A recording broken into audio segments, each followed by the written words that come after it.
नमस्कार, स्वागत है आपका बोलता है हिमाचल पर। आज है 27 फरवरी 2023 और हिमाचल प्रदेश की आज की सबसे बड़ी खबरें हम आपके लिए लेकर आए हैं। हमेशा की तरह आप इस वीडियो को लाइक कर दीजिएगा। चैनल पर नहीं जुड़े चैनल को आप सब्सक्राइब जरूर करें। आप कहां से और कहां से ये वीडियो देख रहे हैं वो आप हमें कमेंट बॉक्स में कमेंट करके जरूर बताइएगा और इस वीडियो को लाइक और अपने दोस्तों को शेयर करना आप ना भूलें। पेश है आज की सबसे बड़ी खबरें। ओल्ड पेंशन पर हिमाचल का होगा अपना मॉडल, कैबिनेट मेमोरेंडम तैयार करने को हो रही है बैठकें। हिमाचल में करीब 20 साल के लंबे अंतराल के बाद ओल्ड पेंशन को बहाल करने की प्रक्रिया पर 1 मार्च को बुलाई गई कैबिनेट की बैठक में फैसला हो सकता है। मुख्य सचिव प्रबोध सक्सेना की वित्त विभाग के अधिकारियों के साथ रोज बैठकें हो रही है। इनमें कैबिनेट मेमोरेंडम फाइनल करने को लेकर स्टैंडर्ड ऑपरेटिंग प्रोसीजर यानी SOP जारी करने के ड्राफ्ट पर चर्चा हो रही है। हिमाचल सरकार ने नहीं लिया महंगा लोन, ड्रॉप की 700 करोड़ रुपए की बिड। हिमाचल प्रदेश सरकार ने 2000 करोड़ लोन लेने की नोटिफिकेशन जारी करने के बावजूद लोन का एक हिस्सा छोड़ दिया है। 14 फरवरी को हिमाचल प्रदेश सरकार ने 2 किस्तों में 2000 करोड़ रुपए ऋण लेने का फैसला लिया था। इसमें एक किस्त 1300 करोड़ की थी और दूसरी 700 करोड़ की थी। ये इसलिए किया जा रहा ताकि रीपेमेंट के लिए शेड्यूल बनाया जा सके। 1300 करोड़ रुपए का लोन 15 साल की अवधि के लिए राज्य सरकार ले रही थी और 700 करोड़ रुपए का लोन 9 साल की अवधि के लिए लिया जा रहा था। 24 फरवरी को RBI के माध्यम से इस धनराशि के लिए नीलामी हुई और ब्याज दर ज्यादा होने के कारण 700 करोड़ रुपए धनराशि राज्य सरकार ने ड्रॉप कर दी। दरअसल मार्केट के असंतुलन के कारण लंबी अवधि के 1300 करोड़ रुपए कम ब्याज दर पर मिल गए, लेकिन 700 करोड़ के लिए इंटरेस्ट रेट ज्यादा था। इस कारण राज्य सरकार ने आखिरी वक्त में 700 करोड़ रुपए की धनराशि को ड्रॉप कर दिया है।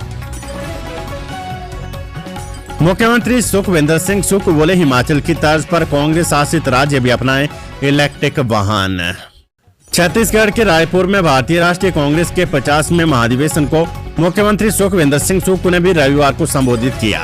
इस दौरान उन्होंने कहा कि हिमाचल सरकार कार्बन उत्सर्जन को कम करने के लिए इलेक्ट्रिक वाहन नीति को सफलतापूर्वक लागू कर रही है। इलेक्ट्रिक वाहनों के उपयोग से डीजल और पेट्रोल से चलने वाले वाहनों से निकलने वाले धुएं से हो रहे पर्यावरण प्रदूषण को नियंत्रित करने में मदद मिल रही है। उन्होंने कांग्रेस शासित सभी राज्यों से इलेक्ट्रिक वाहनों को अपनाने का आह्वान किया है। सुक्खू बोले, 2025 तक ई वाहनों को अपना लेगा हिमाचल। मुख्यमंत्री सुखविंदर सिंह सुक्खू ने कहा कि इलेक्ट्रिक वाहनों के उपयोग से हिमालयी वनस्पतियों और जीवों को संरक्षित करने के साथ साथ हिमालय के ग्लेशियरों के घटने को कम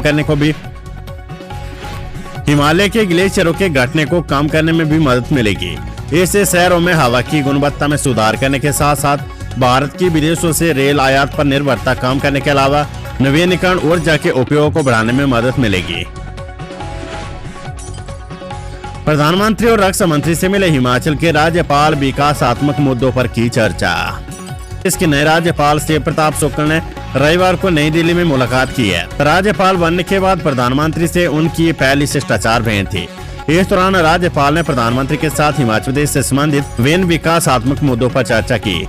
राज्यपाल ने प्रधानमंत्री का इस संवैधानिक जिम्मेदारी देने के लिए आभार जताया है।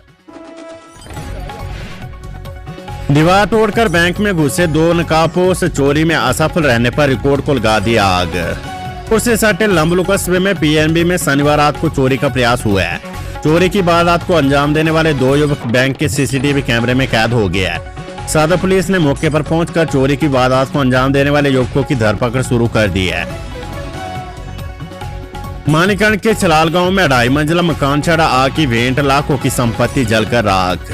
के छलाल गांव में एक 2.5 मंजिला मकान आग लगने से जलकर राख हो गया है। आगजनी की इस घटना में पीड़ित कुंदन और राजकिशन के परिवार को लाखों रुपए का नुकसान हुआ है। सूचना मिलती दमकल विभाग की टीम मौके पर पहुंची, लेकिन घर कास्ट कोनी शैली का होने के चलते आग पर काबू पाना मुश्किल हो गया और देखते देखते घर स्वाह हो गया। आग पर काबू नहीं पाया जा सका।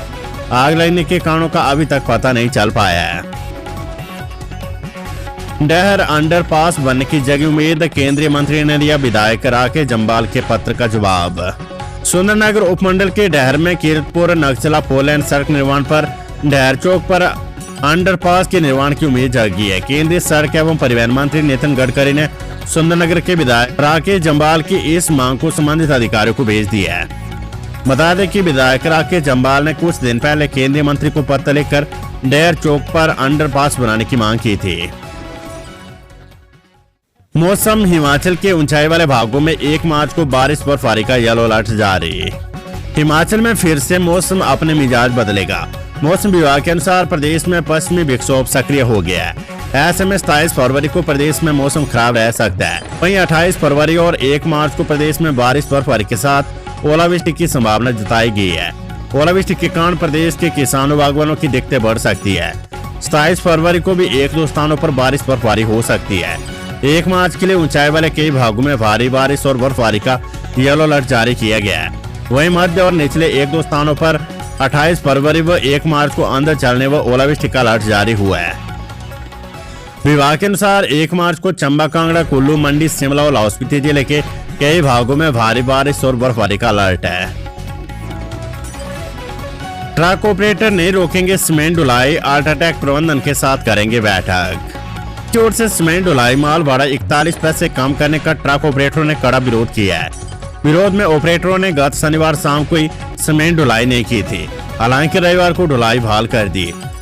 मंगल परिवहन सहकारी सभा ने कहा है कि अब सीमेंट ढुलाई नहीं रोकेंगे। सोमवार को कंपनी प्रबंधन के साथ बैठक करेंगे। अगर उनकी मांगे नहीं मानी तो अगली रणनीति बनाएंगे। रविवार को सभी सहकारी सभाओं के ऑपरेटरों ने बग्गा में बैठकर कंपनी के किराया कम करने के एक तरफा फैसले का विरोध किया। मुकेश अग्निहोत्री बोले, बल्क ड्रग पार्क का निर्माण कांग्रेस सरकार अपनी जिम्मेदारी के साथ करेगी, भाजपा नेता ना करे उछल कूद। मुकेश अग्निहोत्री ने कहा कि बल्क ड्रग पार्क के लिए भाजपा की सरकार में केवल चुनावी बातें हुई और फूटी कोड़ी नहीं ला पाई थी। सच्चाई है कि कांग्रेस की सरकार ने सत्ता में आने पर इस पर काम शुरू किया और अधिकारियों को तैनात किया गया और सभी ने काम किया। केंद्र के समक्ष पक्ष रखा, तब जाकर पहली किस्त जारी हुई है। शिक्षा बोर्ड की लापरवाही का शिकार हुए 10वीं 12वीं के छात्र दोबारा देनी पड़ेगी परीक्षा। स्कूल शिक्षा बोर्ड की लापरवाही प्रदेश के 10वीं और 12वीं के 3 छात्रों पर भारी पड़ी है। अगले माह स्कूल शिक्षा बोर्ड टर्म 2 की परीक्षाएं आयोजित कर रहा है। वहीं मंडी जिले से संबंध रखने वाला छात्र टर्म 1 की परीक्षा को दोबारा देगा। छात्र को ये परीक्षा बोर्ड कार्यालय में उसकी गुम हुई उत्तर पुस्तिका के कारण देनी पड़ी है। बोर्ड की इस लापरवाही का शिकार 2 अभ्यर्थी पहले भी हो चुके हैं। जानकारी के अनुसार हिमाचल प्रदेश स्कूल शिक्षा बोर्ड ने सितंबर-अक्टूबर माह में टर्म 1 परीक्षाओं का आयोजन किया था, जबकि जनवरी में टर्म 1 की परीक्षाओं का परिणाम भी घोषित कर दिया था। साथ ही टर्म 2 की परीक्षाओं के लिए डेट शीट भी जारी कर दी है। इस बीच जिला मंडी और कांगड़ा से संबंध रखने वाले 3 छात्रों से टर्म 1 की परीक्षा दोबारा देने को कहा गया है। इनमें से 2 छात्र तो परीक्षाएं दे चुके, जबकि 2 मार्च को 10वीं कक्षा के एक अन्य छात्र की परीक्षा का आयोजन किया जाएगा। इससे पहले 10वीं कक्षा की कला 1 और दूसरी 12वीं कक्षा की फिजिक्स विषय की उत्तर पुस्तिका गुम होने के कारण अभ्यर्थी परीक्षाएं दे चुके हैं। केंद्रीय विश्वविद्यालय में रोकी गैर शिक्षकों की भर्ती प्रक्रिया। ने नॉन टीचिंग स्टाफ के रिक्त पदों को भरने की प्रक्रिया को फिलहाल रोक दिया है। अब सीयू प्रशासन इन रिक्त पदों को भरने के लिए नए सिरे से आवेदन मांगेगा। ग्रुप बी और ग्रुप सी के करीब 23 पदों को भरने के लिए फरवरी माह के पहले सप्ताह में आवेदन मांगे गए थे। सरकार ने बंद कर दिए 24 कॉलेज, 766 विद्यार्थियों का अटका पंजीकरण। की ओर से बंद किए गए संस्थानों की जद में प्रदेश के 24 कॉलेज भी आए हैं। इनमें पिछले सत्र में प्रथम वर्ष में प्रवेश लेने वाले और पढ़ाई करने वाले विद्यार्थियों का अब विश्वविद्यालय में पंजीकरण अटक गया है। उनका पंजीकरण नहीं हो पा रहा है। विश्वविद्यालय इन कॉलेजों को सम्मानता भी नहीं दे पा रहा है, क्योंकि ये कॉलेज डीनोटिफाई हो चुके हैं। ऐसे में इनमें पढ़ने वाले पहले साल के 766 यूजी विद्यार्थी विश्वविद्यालय में पंजीकृत नहीं हो पा रहे हैं, जिस कारण वे परीक्षा फॉर्म भी अब तक नहीं भर पाया है। NIT हमीरपुर में नए सत्र से पढ़ाई महंगी, फीस में 6 से 11,650 रुपए तक की बढ़ोतरी। NIT हमीरपुर में नए शैक्षणिक सत्र से पढ़ाई महंगी कर दी गई है। पहले सेमेस्टर में 11,650 रुपए, जबकि अन्य सेमेस्टरों में 6 से 7,000 रुपए की वृद्धि की गई है। NIT के बोर्ड ऑफ गवर्नर की नई दिल्ली में गत दिन हुई बैठक में फीस बढ़ोतरी का फैसला लिया गया था, जिसकी अधिसूचना जारी कर दी गई है। स्नातक, स्नातकोत्तर और PhD कर रहे हजारों विद्यार्थियों को अब अधिक फीस चुकानी पड़ेगी। बढ़ती महंगाई ने लोगों की पहले ही कमर तोड़ कर रख दी है। अब NIT में पढ़ाई करने वाले विद्यार्थियों को भी अधिक शुल्क चुकाने पड़ेंगे।